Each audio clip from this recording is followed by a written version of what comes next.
एक पत्नी जिसने अपने हाथों उजाड़ा अपनी मांग का सिंदूर, जिसने शादी के 7 वचनों को जुर्म की काली स्याही से मैला कर डाला, जिसने अपने हाथों ही अपने सुहाग का गला घोट दिया, जिसने अपने सुहाग को मौत के काले अंधेरों में धकेल दिया। मगर गुनाह कभी छुपता नहीं है। गुनहगार जितनी कोशिश क्यों ना कर ले, उसका काला सच दुनिया के सामने आ ही जाता है। जैसा कि इस केस में हुआ।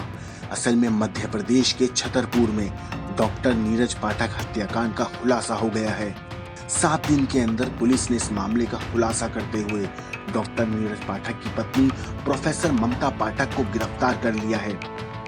पुलिस की माने तो ममता पाठक ने अपना जुर्म कबूल भी कर लिया है। डॉक्टर नीरज पाठक की कुछ दिनों पहले 29 तारीख को संदिग्ध अवस्था में मौत हो गई थी। उनकी पत्नी की रिपोर्ट पर 1 तारीख को हमने मर्ग कायम किया था डॉक्टर ममता पाठक की रिपोर्ट पर। चूंकि मामला संदिग्ध था और प्राइम सस्पेक्ट हमें ममता पाठक ही लग रही थी, मर्ग जांच की गई। उसके उपरांत 4 तारीख को हमने एक FIR दर्ज की थी। चूंकि मामला संदिग्ध था और हाई प्रोफाइल था, अज्ञात में कायम की गई थी। ये चीज़ों को जुटाने पर, सबूतों को जोड़ने पर पता चला कि मैडम ने 29 तारीख को उनके हस्बैंड की डेथ हो गई थी। उसके बाद वो बाहर चली गई थी और पुलिस को सूचना नहीं दी थी। मामला शुरू से ही संदिग्ध प्रतीत हो रहा था और बारीकी से पूछताछ करने पर उन्होंने आज अपने पति की हत्या करना स्वीकार कर लिया है। बताया जा रहा है कि पारिवारिक विवाद की वजह से 29 अप्रैल की रात को ममता पाठक ने अपने पति को नींद की गोलियां खिलाई थीं और उसके बाद उसे करंट देकर उसका कत्ल कर दिया। पुलिस की माने तो कत्ल करने के बाद ममता पाठक कहीं चली गई और 3 दिन बाद उसने अपने पति की मौत की सूचना पुलिस को दी। पुलिस को पहले ही ममता पाठक पर शक था, लिहाजा पुलिस ने उस पर कड़ी नजर बनाए हुई थी। और जब पुलिस ने सख्ती से ममता पाठक से पूछताछ की तो आरोपी बीवी टूट गई और उसने अपने काले गुनाह को पुलिस के सामने कबूल कर लिया। चूंकि इन पति पत्नी का विवाद बहुत पहले से चल रहा था, इसके बारे में पहले भी पुलिस को शिकायतें होती रहती थी।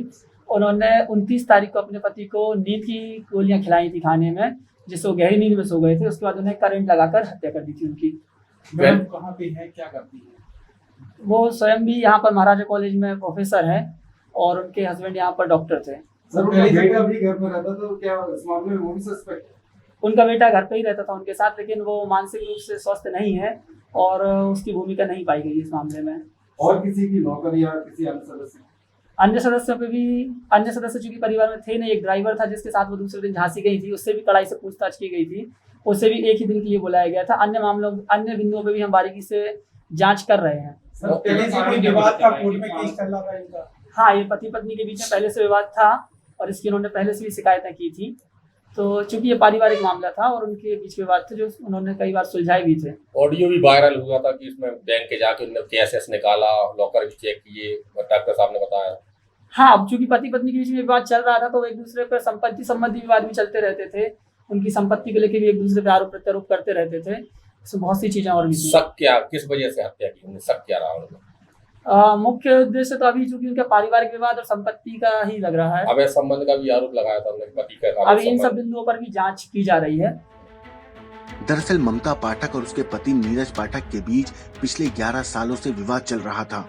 वो दोनों अलग रहते थे, लेकिन सितंबर 2020 में ममता पाठक और उसका बेटा एक बार फिर डॉक्टर नीरज पाठक के घर उनके साथ रहने आ गए।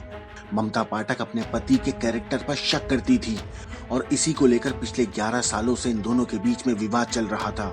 ये विवाद इतना ज्यादा बढ़ चुका था कि पिछले 11 सालों में इन दोनों ने एक दूसरे के खिलाफ 3 बार पुलिस में रिपोर्ट दर्ज कराई थी।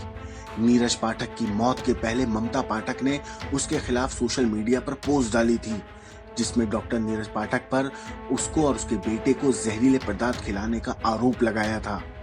फिलहाल ये हत्यारन बीवी पुलिस की गिरफ्त में है और अपने किए हुए गुनाह की सजा काटने की तैयारी कर रही है। ब्यूरो रिपोर्ट, क्राइम तक।